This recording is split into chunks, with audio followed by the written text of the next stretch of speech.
Yo, welcome back to the Hideout, you guys. I'm so glad you guys can make it, and I am back with another Jujutsu Kaisen Chapter review, Chapter 159, Judgment. This was amazing. I mean, this chapter was so good. Higuruma, I hope I'm pronouncing that name right. Higuruma is, wow. Like, I'm really impressed how Gege did this, showing off the flaws of the Japanese court system, showing off this character who you kind of think is like a good guy, but then you kind of realize he may not be a good guy. He's just trying to correct what he feels is wrong. And that could really mean anything. You get what I'm saying? So like, it's a lot of really cool things going on with this chapter. Gege does it again, introducing these characters and their philosophies and just really making it so interesting and so cool. And this is going to be a more quick chapter review because it's not like a whole lot of explaining I need to do, but I'm just really hyped to talk about this character that we got because he seems like he's going to be something, okay? But before we get into that, like I always say, if you guys like this content, make sure you hit that like button, hit that comment section below, and let me know what you think after you hit the video. And if you're new to the channel, hit that subscribe button and that little bell icon. I think you're going to appreciate coming back to the channel, all right? Okay, y'all, intro.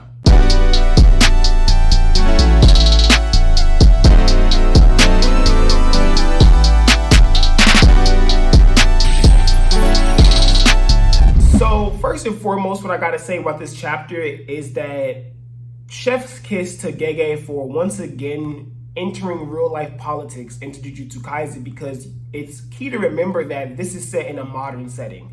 You know, I think the year is like 2019 right now, 2018, 2019. So it's definitely a modern setting, even though it's technically in the past, it's what's going on currently. And I just find it really cool that Gege has this skill of just being able to incorporate the things that is in everyday life into Jujutsu Kaisen, because it is a modern series, and being able to apply the fact that people who go through certain things where there's high pressure and emotions, and specifically negative emotions in the world of Jujutsu Kaisen, they might respond with some curse energy, you know? And I find that just really, really cool. Like, just being able to get those type of things from this story just really hits home for me, because it makes you wonder if people did have curse energy, people were curse users and Jujutsu sorcerers, would this be the world? Would this be how people react? And I kind of think it would be, you know? I really do believe that this is a very accurate representation of what it means to be, you know, a Jujutsu sorcerer in the world, or someone who can use curse energy within this world. It reminds me of Nin once again, where, you know, people love Nin, but as a hunter might not be the occupation you want to have. And for Jujutsu Kaisen, yeah, curse energy is cool, but would you really want to see curses? Would you really want to have to experience that type of life? Would you really want to be a Jujutsu sorcerer? Would you really want to have these highly negative emotions affect you, and then now you're manifesting abilities, or, you know, you might turn on people and things of that nature? You know, you never know what might happen to you, even if you believe you'd be a certain type of way. If you were actually experiencing these things within this world, where these were the rules, these were the things people were going through, are you sure you still be the same person you are? And that's just kind of the thought that I go with whenever I read Jujutsu Kaisen chapters like this. And for those that maybe not fully know what's going on, is that basically this new character we've been introduced to in the color game, someone we already know has over 100 points, which means they've been out here killing people. He used to be a criminal defense lawyer. So basically, for anyone that doesn't know, even here in America, if you are a criminal or you've been arrested for a crime, I think a lot of us, especially if you're a minority here in America, where I'm from, you kind of have a feeling that you're guilty until proven innocent, even though by law it's supposed to be the other way around. And I think that's what's being highlighted in Japan in this moment, is that in Japan, it might not even be about race, but if you're considered a criminal, if you're considered someone who's done something wrong, you're guilty until proven innocent, even though it may supposed to be the other way around. And these characters, that the character we follow, Higuruma, I hope I'm pronouncing that right, the character that we're following, the people that he used to defend, seemingly, based on what we've seen, a lot of them were people who their backs was against the wall. Okay, they were people who all the evidence seemed against them, and even when he can find evidence that proves they weren't the ones that do it, because he's a criminal defense lawyer, he doesn't have the same resources as someone who was trying to prosecute the criminal, because they have access to taxes, they have access, the police are going to want to help them because the police don't want to be wrong. And that's I think would be in any country where the police don't want to be told you arrested the wrong guy. You know what I'm saying? They're not going to be told that. They want to be right. And a lot of cops, especially here in the West, they want to get the paperwork done and they're done with it. They don't want to go any farther than that. They've arrested the guy. That's what it is. We're going to move on. You got to get what I'm saying? And I really, really love that Akutami is incorporating that into this story in such a way, because it's something that does need to be highlighted. And I can't think of anything off the top of my head that highlights it so directly. Like, this isn't Akutami making like a little reference, and if you caught it, you caught it. No, Akutami is here going, yeah, this is the problem. This is what causes people to do this. It's like an example of literally a lawyer gone bad, because no matter what he does, he can't prove innocent people innocent. And then just the addition of the people who he's supposed to be helping defend turning their backs on him. When they get that guilty verdict, they look at him like he's the bad guy. He's the one that did everything wrong. He didn't do enough. And they don't even understand the levels to it, where you were guilty before you even get that first trial. You kind of get what I'm saying? I think that's the understanding that people miss even in real life. People really do get mad at their lawyers, like, oh, he didn't do enough.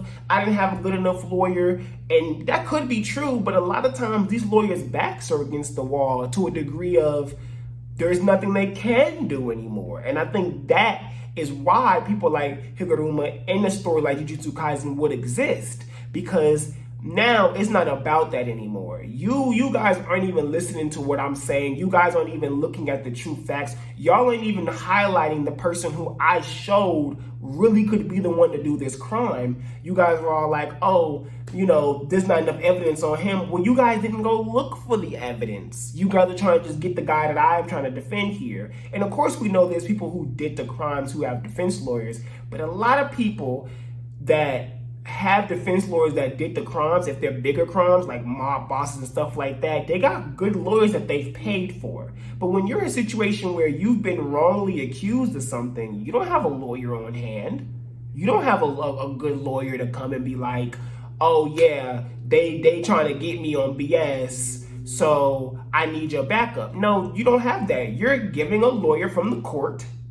Sometimes here in the West, there are lawyers that really don't care that much about proving you innocent. They may even believe you actually did it, so they don't even put in the work they're supposed to put in to help you. I mean, even if they believe you did do it, they're supposed to technically do everything they can to prove you innocent by technicality. Now, of course, on a level of morality, you'll sit there and be like, okay, but if you're the lawyer and you know this person did it, why would you put the work in? I can understand that. But we're talking about people who we know, you kind of get what I'm saying, did not do this, or there's a strong indication that they did not do this. And I think that is what makes this such a beautiful chapter to me, because Akutami is trying to highlight things in Japan, but it resonates throughout the world, or at least more democratic systems, right? And I just find that really, really awesome that Akutami can take their time to do that and decide that I'm going to introduce a character like this, and I'm going to highlight the world that I live in such a way.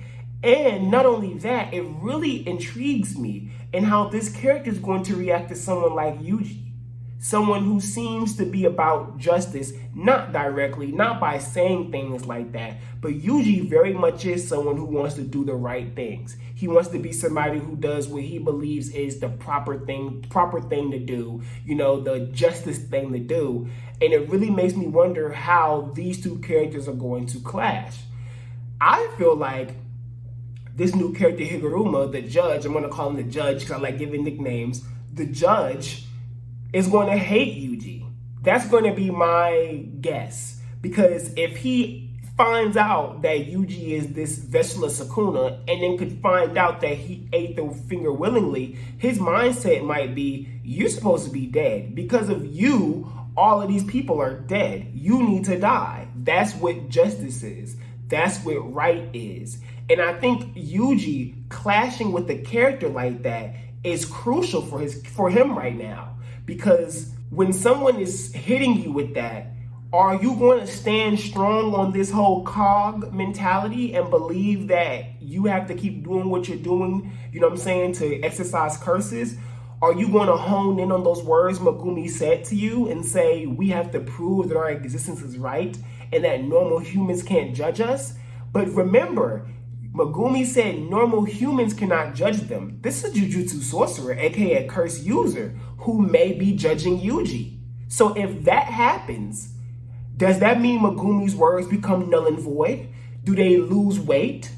Or are they now lesser? That is the things that I'm thinking about as I'm reading this chapter, as I'm thinking about this character and what his impact will be to the story. And this build-up is so crucial, because to understand that he's someone who wants to correct the wrong things in the world, I am strongly believing that he's going to think Yuji is a wrong thing in the world.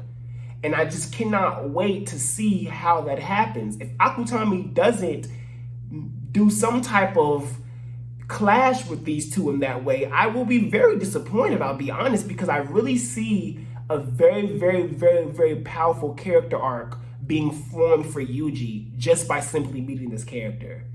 And I can see it not even being resolved when he meets this character. It might even be something that carries on after any type of resolution happens with this character, whether they help out, whether they don't. Even after that, I can still see Yuji thinking on that, wondering, am I wrong? Am I doing the wrong things? Did I really make the biggest mistake of my life by eating this finger? It's just so many levels to it, and it impresses me so much.